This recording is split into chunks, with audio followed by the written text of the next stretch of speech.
Bethel mission school के कक्षा 8 के सभी विद्यार्थी हम लोग हिंदी पढ़ने जा रहे हैं। आप लोग अच्छी प्रकार से होंगे, घर में सुरक्षित होंगे और अच्छी प्रकार से हिंदी समझ पा रहे होंगे। मैं आपसे यही आशा करता हूँ।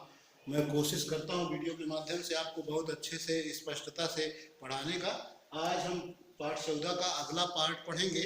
अगला पार्ट है हमारा अव्यय के। हम पढ़ रहे थे पाठ 14 में। पाठ 14 में अव्यय में हमने 3 अव्यय के भेद जो पढ़े थे। अव्यय के भेद में क्रिया विशेषण, फिर उसके बाद संबंध बोधक, उसके बाद समुच्चय बोधक हमने पढ़ लिए हैं। आज हम पढ़ेंगे विस्मयादि बोधक अव्यय शब्द। क्या पढ़ेंगे? विस्मयादि बोधक अव्यय शब्द। विस्मयादि बोधक अव्यय शब्द किन्हें कहते हैं, इसको आप देखने का प्रयास करें। मैं तो इसमें लिख ही रखा हूँ, आप जो है मैं उसको पढ़ के आपको सुनाता हूँ। शायद थोड़ा सा सूर्य की रोशनी भी आ रही है इसमें, तो मैं चाहूँगा कि मैं इसे आपको बोलकर बताऊं, जिससे आप अगर नहीं देख पा रहे हैं तो उसको लिख लें या समझ लें। जैसा भी आप बुक में अगर आपको यही परिभाषा मिलती है तो आप बुक से भी पढ़ सकते हैं, लेकिन बुक से मैंने कुछ बदल के लिखे हैं। ऐसे शब्द जो बोलने वाले के भाव क्या होते हैं, जो हमारे अंदर भाव उत्पन्न होते हैं उनको कहते हैं भाव। और वो भाव क्या होते हैं, जैसे हर्ष मतलब खुशी का भाव, शोक यानी दुख का भाव, घृणा मतलब किसी चीज को देखकर हमारे अंदर जो घृणा पैदा होती है, आश्चर्य किसी चीज को देखकर जो होता है, भय मतलब डर लगता है हमें किसी चीज को देखकर, क्रोध क्या है, क्रोध मतलब हम गुस्सा हो जाते हैं, लज्जा हमें कभी कभी शर्म आती है, वो लज्जा शब्द उसी शर्म के लिए प्रयोग होता है, आदि का बोध कराते हैं, उन्हें ही विस्मयादि बोधक शब्द कहते हैं। इसका क्या मतलब है? इसका मतलब यह है कि ऐसे वो विस्मयादि बोधक शब्द वो होते हैं, ऐसे होते हैं जो बोलने वाले के भाव को प्रकट करते हैं। भाव क्या है? वो भाव कौन कौन से हो सकते हैं? एक भाव हो सकता है खुशी का, दूसरा भाव हो सकता है शोक का अर्थात दुख का, तीसरा भाव हो सकता है घृणा का, चौथा भाव हो सकता है आश्चर्य का, पांचवा भाव हो सकता है भय का अर्थात डर का, और क्रोध अर्थात गुस्सा का, लज्जा अर्थात शर्म आदि का। ये शब्द प्रयोग जो होते हैं, ये सब भाव हमारे अंदर पैदा होते हैं, हमारे मन में पैदा होते हैं। ऐसे भावों का बोध कराते हैं जो शब्द, उन्हीं को विस्मयादि बोधक शब्द कहते हैं। विस्मयादि बोधक शब्द क्या है? विस्मयादि बोधक शब्द अव्ययाभिकारी शब्द है, और अव्ययाभिकारी शब्द के 5 भेद होते हैं। 5 भेद हमने में 3 भेद हम पीछे के वीडियो में पढ़ चुके हैं। पहला पढ़े थे क्रिया विशेषण, दूसरा पढ़े थे संबंध बोधक, और तीसरा पढ़े थे समुच्चय बोधक। अब आज हम चौथा पढ़ रहे हैं, 4 नंबर विस्मयादि बोधक अव्यय शब्द, जिसके बारे में मैंने बताया कि वो कौन से होते हैं। वो ऐसे शब्द होते हैं जो बोलने वाला मतलब जो उस वाक्य को बोल रहा है उसके भावों को स्पष्ट करते हैं। वो भाव कौन कौन से हो सकते हैं? भाव हो सकता है हर्ष मतलब खुशी का भाव, शोक यानी दुख का भाव, घृणा मतलब होता है किसी चीज को देखकर घृणा करना, आश्चर्य किसी चीज को देखकर आश्चर्य का भाव, भय यानी डर का भाव, क्रोध यानी गुस्से का भाव, लज्जा यानी शर्म आदि का भाव का बोध कराते हैं जो शब्द, उन्हीं को विस्मयादि बोधक शब्द कहते हैं। विस्मयादि बोधक शब्द हमने पढ़ लिया, स्पष्ट कर दिया आपके सामने। विस्मयादि बोधक शब्दों के भेद भी होते हैं। विस्मयादि बोधक शब्द के 8 भेद होते हैं। ये 8 भेद कौन कौन से होते हैं उन्हें हम इस वीडियो के माध्यम से पढ़ेंगे, और हमारा ये चैप्टर का चौथा जो भेद है अव्यय का, उसे हम पढ़ रहे हैं। इसके 8 भेद हम पढ़ेंगे। विस्मयादि बोधक शब्दों के 8 भेद होते हैं। पहला भेद होता है विस्मय बोधक। विस्मय का मतलब होता है आश्चर्य। अगर हम किसी चीज को देखने पर हमें आश्चर्य होता है तो उसे हम कहते हैं विस्मय बोधक। मतलब हमारे अंदर भाव पैदा होता है आश्चर्य का, जो यहाँ हमने लिखा था परिभाषा में आश्चर्य। ये आश्चर्य का भाव जिस बोधक के अंतर्गत पैदा होता है, विस्मयादि बोधक का वो भेद होता है विस्मय बोधक। इसके कुछ ये होते हैं जो शब्द प्रयोग होते हैं इसके लिए, वो होता है अरे, ऐं, हैं। ये शब्द जो है ये विस्मय जब होता है किसी को कहीं, तो वहां पर वो ये अपने विस्मय के भाव को, आश्चर्य के भाव को व्यक्त करने के लिए इन शब्दों का प्रयोग करता है। क्या?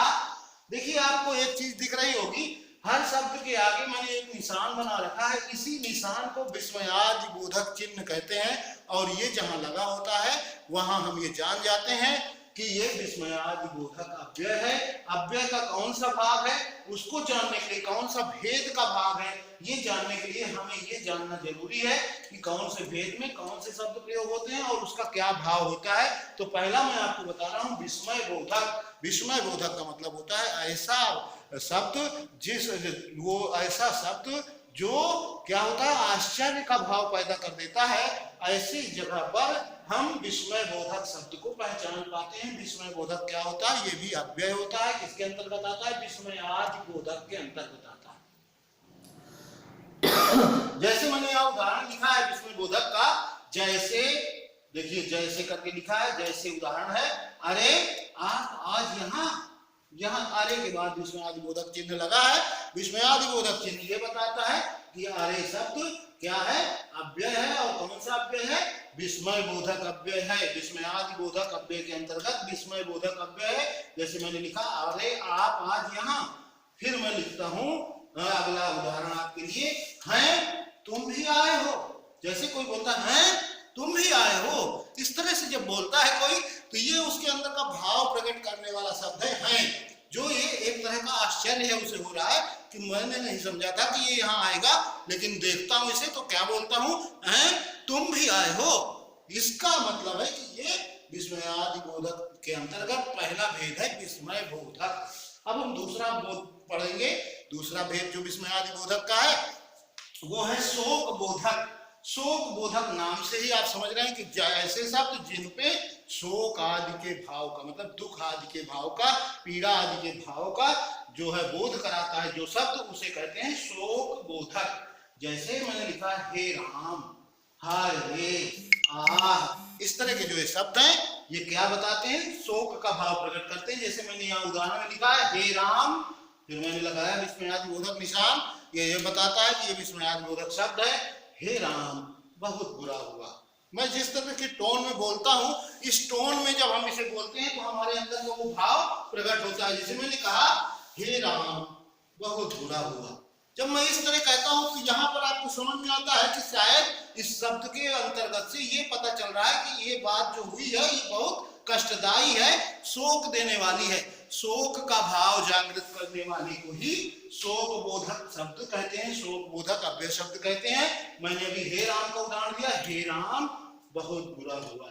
फिर देखिए मैंने दूसरा उदाहरण लिखा है इतना अधिक बोझ। अब जैसे किसी को कोई बोझ लाद दिया जाता है तो उसको तकलीफ हो रही है, उसको थोड़ा सा कष्ट हो रहा है, तो उसके अंदर शोक का भाव जन्म ले लेता है, तो कहता है इतना अधिक बोझ। ये मेरा टोन जो है, ये टोन, इस टोन में जब मैं बोलता हूं तो शायद आपको लगता होगा कि हाँ इसमें पीड़ा का भाव नजर आता है। इसीलिए हमने लिखा है यहाँ ऐसे शब्द जो बोलने वाले के भावों को व्यक्त करते हैं। मतलब मैं जैसे इस तरह जब बोलता हूं तो ये भाव प्रकट होता है, कैसे इतना अधिक बोझ। जब मैं इसे इस तरह बोलता हूं तो आपको ये बताता है कि यहाँ शोक बोधक है, ये यहाँ शोक का भाव प्रकट हो रहा है। अगला है भय बोधक। भय बोधक में आप देखिए शब्द का जो उसका तीसरा भेद है विस्मयादि बोधक का, इसमें शब्द ही बता रहा है कि भय मतलब डर, अर्थात ऐसे शब्द जहाँ डर के भाव को पैदा कर देते हैं, ऐसे शब्द हैं ये जो किसी बोलने वाले के डर के भाव को बाहर प्रकट करते हैं। डर के भाव को प्रकट करने वाले शब्द कौन होते हैं, भय बोधक होते हैं। जैसे बाप रे बाप, हे भगवान, अरे रे, ये जो शब्द होते हैं ऐसे शब्द जिनमें मैंने सब जगह विस्मयादि बोधक लगाया है। आपको ये ध्यान रखना है विस्मयादि बोधक शब्द को व्यक्त करते समय ये निशान अवश्य लगाया जाता है, जिसको विस्मयादि बोधक चिन्ह कहते हैं। तो यहाँ पर आप देखिए मैंने उदाहरण लिखे हैं। जैसे मैंने लिखा है बाप रे बाप, इतना भयानक दृश्य। अब यहाँ ये शब्द जब मैं बोलता हूँ बाप रे बाप, इतना भयानक दृश्य, तो ऐसे बोलने से भाव प्रकट होता है डर का, और डर के भाव को प्रकट करता है ये जो शब्द, उस शब्द को हम कहते हैं शोक बोधक।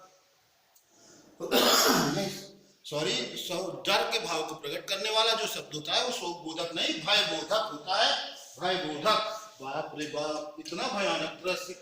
फिर आगे लिखा है मैंने उदाहरण, अरे रे ये शेर खा डालेगा, अरे रे ये शेर खा डालेगा। मैं ऐसे कहता हूं तो इससे लगता है कि शेर मेरे सामने है और मैंने उसे देख लिया है और मैं डर गया हूं, इसलिए मैं कहता हूं अरे रे शेर खा डालेगा। ये जो मेरे बोलने का भाव है, ये बोलने का भाव जिस शब्द के द्वारा मैं प्रयोग कर रहा हूं वो क्या है, भय बोधक विस्मयादि बोधक अव्यय है। अगला है घृणा बोधक। घृणा बोधक में मैंने लिखे हैं कि कौन से शब्द प्रयोग होते हैं, ज्यादातर छी, थू थू, उह, ये जैसे शब्द हैं ये प्रयोग होते हैं जहां पर हमारे बोलने वाले के घृणा के भाव को प्रकट करते हैं। घृणा के भाव को प्रकट करने वाले शब्द होते हैं छी, थू थू, उह। जैसे मैं अब लिखा हूं यहाँ, जैसे छी शब्द का प्रयोग आपको दिखाने का प्रयास है मेरा। छी, कितनी गंदगी है, जहां पर गंदगी है वहां हम कहते छी छी, कितनी गंदगी है। ऐसे बोलने का तरीका जो है, ये तरीका जो है हमारे उस भाव को प्रकट करता है जो हमारे अंदर पैदा हो रहा है। कौन सा भाव, घृणा का भाव, इसीलिए हम इसे घृणा बोधक कहते हैं। और ये कहाँ किसका है, घृणा बोधक विस्मयादि बोधक शब्दों के भेदों में से एक भेद है घृणा बोधक भेद, जिसमें प्रयोग होता है छी छी, कितनी गंदगी है। हम ऐसे कहते हैं, हमारे कहने की जो स्टाइल है, ये जो हमारे कहने का भाव है, इसी भाव के द्वारा हम ये जान लेते हैं कि ये कौन सा बोधक शब्द है। विस्मयादि बोधक का तो निशान देख के हम जान जाते हैं कि विस्मयादि बोधक है, लेकिन ये छी कितनी गंदगी है जब ऐसे बोलते हैं तो यहाँ पर हमें समझ में आता है कि घृणा बोधक है। फिर मैंने दूसरा उदाहरण लिखा है थू थू, ये सेब तो सड़ा हुआ है। मैंने शायद, देखिए मैंने लिखा किसी ने भी, जिसने ये बोला उसने सेव खा रहा था, वो शायद तो उसने सेव जैसे खाया तो उसे पता चला कि ये सेव का स्वाद ऐसा है, मैं देखूं, तो उसने देखा तो सड़ा हुआ था, तो वो कहता है थू थू, जो खाया था उसको थूकता है और कहता है थू थू, ये सेव सड़ा हुआ है। समझ में आ रहा होगा आपके, मेरी कोशिश है आपको बहुत अच्छी तरह से ये विस्मयादि बोधक पढ़ाने का। विस्मयादि बोधक बहुत जगह प्रयोग होते हैं, आगे की कक्षाओं में भी आपको विस्मयादि बोधक ही नहीं, पूरा अभिकारी शब्द का बहुत ज्यादा प्रयोग आपको मिलेगा। आप 10 तक के पढ़ते रहेंगे, लेकिन अगर आपको अभी से समझ में आ जाएगा तो आगे आपको दिक्कत नहीं होगी, इसलिए मैंने कोशिश की है आपको बहुत डिटेल में इसे बताने की।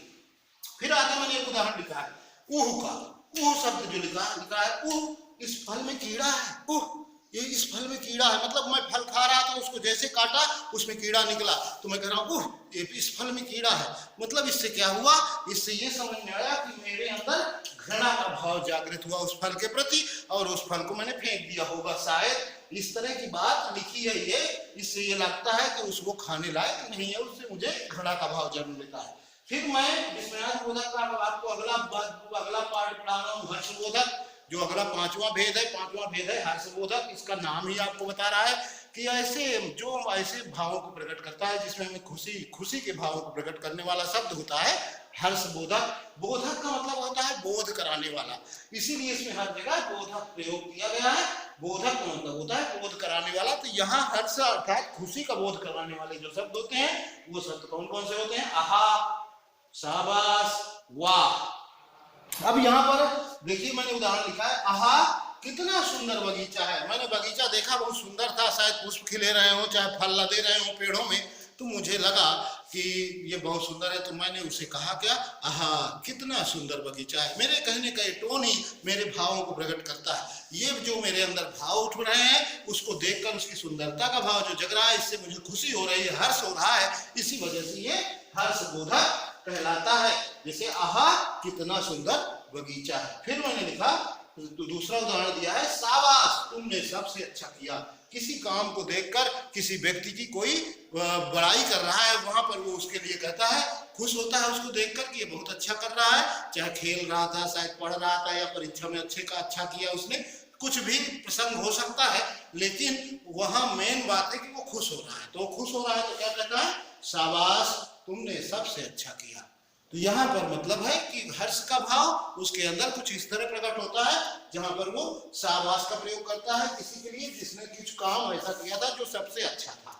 फिर इसके बाद होता है स्वीकार बोधक। स्वीकार बोधक में अजी, ओ भाई, हाँ, ये स्वीकार बोधक अव्यय शब्द होते हैं, इनको प्रयोग करते हैं। जैसे हमसे किसी ने पूछा कि क्या तुम स्कूल गए थे, तो हम कहते हैं हाँ मैं स्कूल गया था, तो मैंने स्वीकार किया कि मैं स्कूल गया था। फिर मैं जैसे कहता हूँ अजी, अजी शब्द होता है जैसे बुलाने का प्रयास करता है कोई, अजी मैं तो होके आ रहा हूँ वहां। जैसे किसी ने कहा कि तुम वहां नहीं गए थे, तो मैंने उसे उत्तर दिया अजी मैं होके आया हूँ वहां। तो ये अजी शब्द जो है क्या है, स्वीकार बोधक अव्यय है। ओ भाई, अब जैसे किसी ने कहा मुझे कि कोई बात कह रहा है या किसी और से कह रहा है, तो वो जवाब में जो प्रयोग करता है, जैसे कहा उसने तुम साइकिल ले गए थे मेरी, तो कहता है ओ भाई मैं साइकिल ले गया था लेकिन माँ को भी बता गया था, मतलब उसके कहने का वो स्वीकार कर रहा है ये बात कि मैं साइकिल तो ले गया था लेकिन ऐसे नहीं ले गया था, उसको अब माँ के पास सूचना दी थी, माँ को बता गया था। तो कहता है ओ भाई मैं साइकिल ले गया था। तो ये जैसे उदाहरण दिया मैंने, इससे ये पता चलता है कि जहां पर स्वीकार न अपनी किसी बात को स्वीकार करने का बोध जगत जो प्रकट होता है उसे स्वीकार बोधक अव्यय कहते हैं, जो विस्मयादि बोधक शब्दों के भेद में से एक भेद होता है। अगला 7वां भेद है संबोधन बोधक। इसका प्रयोग बहुत ज्यादा होता है, इसको आपको बहुत अच्छे से समझ लेना है। जब आप एप्लीकेशन लिखते हैं अपने बड़ों को तो आप उन्हें संबोधित करते हैं, और संबोधित करते समय आप संबोधन बोधक का ही प्रयोग करते हैं। संबोधन बोधक में जैसे ओ भाई साहब मैंने लिखा है यहाँ, ओ भाई साहब, फिर लिखा है महोदय, मान्यवर, माननीय। ये शब्द जो हम प्रयोग करते हैं ये क्या होते हैं, किसी को संबोधित करते हुए शब्द होते हैं। हम जब किसी को संबोधित करते हैं अर्थात किसी को बुलाते हैं या किसी को कुछ कहते हैं तो वहां हम उसे संबोधित कर रहे होते हैं। ऐसे संबोधित करने के भाव को प्रकट करने वाले जो शब्द होते हैं ऐसे वो विस्मयादि बोधक शब्द संबोधन बोधक के अंतर्गत आते हैं। फिर अगला है आशीर्वाद बोधक। आशीर्वाद बोधक वो शब्द होते हैं जिनमें हम कि आशीर्वाद देते हुए भाव का प्रकट, आशीर्वाद देते हुए भावों को प्रकट करते हैं। अब यहाँ पर आपने देखा कि यहाँ पर लिखे हुए हैं कुछ शब्द जैसे खुश रहो, चिरंजीवी भव, जुग जुग जियो, इस तरह के शब्द हैं। जैसे मैं कहूँ तुम सदैव खुश रहो, तो मेरे अंदर से ये आशीर्वाद निकला कि तुम सदैव खुश रहो। समझ में आ रहा होगा आपको, मैं बहुत कोशिश कर रहा हूँ आपको स्पष्टता से बताने के, और इसको बहुत डिटेल में मैंने आपको पढ़ाया है विस्मयादि बोधक, क्योंकि ये विस्मयादि बोधक में ये 8 भेद होते हैं और 8 भेदों के बारे में जानना अति आवश्यक था। इनको बहुत तेजी से पढ़ा पाना तो संभव था, लेकिन आप तक ये सही मैसेज, सही संदेश इसका नहीं पहुंच पाता, जिसकी वजह से मुझे एक एक का उदाहरण लिख के आपको समझाना पड़ रहा है, और आप भी इसे बहुत ढंग से समझेंगे। मैं आशा करता हूं कि आपको ये बहुत अच्छी तरह से कंठस्थ हो जाएगा, आपको याद हो जाएगा। आशीर्वाद बोधक शब्द मैं बता रहा था, आशीर्वाद बोधक शब्द होते हैं खुश रहो, चिरंजीवी भव, जुग जुग जियो। जैसे आप बड़े हैं, आपके पुत्र हैं, या आप अपने छोटे भाई को कह सकते हैं, छोटे भाई को किसी बात पे आपने देखा कि बहुत अच्छा कर रहा है, या कहीं बाहर है कोई पत्र लिख रहे हैं आप, तो उसमें उसको आशीर्वाद रूप में लिखते हैं चिरंजीवी भव। चिरंजीवी भव जब लिखते हैं तो इसमें भी विस्मयादि बोधक निशान आपको सामने लगाते हैं। इसी तरह जुग जुग जियो, जैसे किसी का पैर आप छूते हैं, कोई बुजुर्ग है, कोई गुरु है, आप उनके पैर छूते हैं, वो आपको आशीर्वाद रूप में कहते हैं जुग जुग जियो, जीते रहो। इस तरह के जो ये शब्द होते हैं ये क्या होते हैं, आशीर्वाद बोधक शब्द होते हैं। अब हम इसका अगला पार्ट है निपात। निपात को भी हम थोड़ा जान लेते हैं, बहुत बड़ा नहीं हो इसलिए हम चाहते हैं कि इसी वीडियो में हम आपको बता दें निपात शब्द क्या होते हैं। थोड़ा सा ध्यान दीजिएगा मेरी बात पे, थोड़ा सा समझेंगे, बहुत सरल है निपात। निपात वो होता है किसी बात पर अतिरिक्त भार देने के लिए, जैसे कोई बात हम कह रहे हैं किसी वाक्य के द्वारा, तो उसमें अतिरिक्त भार देने के लिए हम क्या करते हैं, जिन शब्दों का प्रयोग करते हैं वही शब्द निपात अव्यय शब्द होते हैं। अर्थात जैसे मैं बता रहा हूं आपको, ये शब्द कौन कौन से होते हैं जैसे ही, भी, तो, तक, मात्र, इस तरह के जो शब्द प्रयोग होते हैं किसी वाक्य में, ये क्या होते हैं, निपात होते हैं, निपात शब्द होते हैं। और इनको क्या, इनमें मैं उदाहरण देके बताता हूं। जैसे कहता हूं यह काम तुम ही कर सकते हो, मैंने एक उदाहरण बोला, यह काम तुम ही कर सकते हो, यहाँ जो ये ही प्रयोग हुआ यही क्या है, ये एक निपात है जो ये बता रहा है कि आप किसी बात पर जोर दे रहे हो। जो मैंने अभी परिभाषा पढ़ी आपके सामने, परिभाषा बताई निपात की, कि किसी बात पर जोर देने के लिए जिस शब्द का प्रयोग किया जाता है उसे निपात कहते हैं। तो यहाँ पर काम करने पर जोर दिया जा रहा है, वो किसके लिए, तुम ही, मतलब और कोई इसे अच्छा नहीं कर पाएगा। तो उदाहरण में क्या मैंने बताया, यह काम तुम ही कर सकते हो, तो यहाँ जो ही प्रयोग हुआ ये क्या है, निपात है। दूसरा उदाहरण मैं देता हूँ एक, पढ़ाई के साथ कुछ याद भी किया करो। मैंने ये उदाहरण जो आपको बोला, पढ़ाई के साथ कुछ याद भी किया करो। अब यहाँ पर जो ये भी लगा है ये क्या है, निपात है, जो आपको किसी और बात का, जो किसी बात पर और जोर देने की बात कर रहा है। मतलब आप पढ़ाई तो कर ही रहे हो लेकिन पढ़ाई के साथ याद करने पर जोर देने की बात कर रहा है। तो यहाँ निपात शब्द क्या है, भी। पढ़ाई के साथ तुम भी, या पढ़ाई के साथ याद भी किया करो, पढ़ाई के साथ कुछ याद भी किया करो। मतलब यहाँ पर क्या हो रहा है, यहाँ पर आप देख रहे हैं किसी बात पर जोर देने के लिए जिन शब्दों का प्रयोग किया जाता है उन्हें निपात शब्द कहते हैं।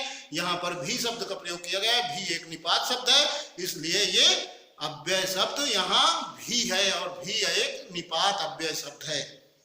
अगला मैं एक उदाहरण आपको और देता हूं, यह तो मेरी किताब है। यहाँ तो शब्द मैंने लिखा है, आपको बताया कि तो भी एक निपात अव्यय शब्द है, तो मैं कहता हूं यह तो मेरी किताब है। मतलब वो किसी के पास थी, मैंने उसे देखा तो मैंने जोर दे के कहा कि मेरी किताब मेरी है, इसलिए मैं उन्हें किसी और बात पर जोर डालने के लिए, अर्थात वो दूसरे के पास थी इसलिए मुझे जोर डाल के कहना पड़ा कि यह तो मेरी किताब है। यहाँ तो जो शब्द आया ये क्या है, निपात अव्यय शब्द है। किसके अंतर्गत आता है, ये अभिकारी के अंतर्गत आता है, अव्यय के अंतर्गत आता है। मतलब निपात पांचवा अभिकारी शब्द का भेद है, अव्यय शब्द का पांचवा भेद है निपात। चौथा हमने पढ़ा विस्मयादि बोधक, इसके पहले तीसरा पढ़ा था समुच्चय बोधक, दूसरा पढ़ा था संबंध बोधक और पहला पढ़ा था क्रिया विशेषण। इस तरह करके हमने ये पूरा चैप्टर कंप्लीट कर लिया है पाठ 14, और इसके रिक्त स्थान भी मैं आपको बराबर भर भर के भेजता रहता हूँ। अभी ये निपात और आपके विस्मयादि बोधक के भी मैं सारे रिक्त स्थान भरकर आपको भेजूंगा। मैं आशा करता हूं कि आप अपनी बुक में इसे बहुत अच्छी प्रकार से PDF देखकर भर लेंगे, और जहां भी जो दिक्कत आती है उसके लिए मैं ऑनलाइन आपको इसी टॉपिक को ऑनलाइन जूम मीटिंग में भी देता हूं, जिसमें आप उस डाउट को क्लियर कर सकते हैं जो इस वीडियो को देखने के बाद आपके मन में क्रिएट होता है, बुक भरने के समय में क्रिएट होता है, और आपके मन में सहसा कोई प्रश्न उठ जाता है जिसको आप चाहते हैं कि हम सर के माध्यम से इसे जाने। तो उसके लिए मैं ऑनलाइन क्लास आपकी जूम के माध्यम से लेता हूं, जूम मीटिंग के माध्यम से। उसमें आप जरूर जुड़िए, और मैं इनविटेशन आपको भेजता हूं आपके ग्रुपों में, आप उसमें ध्यान देकर जुड़िए और मुझसे अपने सभी प्रकार के डाउट क्लियर करिए। मैं स्पष्टता के साथ उसका जवाब देने के लिए समय से उस मीटिंग को अटेंड करता हूं, और आशा करता हूं कि आप लोग भी उस मीटिंग में शामिल रहेंगे। धन्यवाद।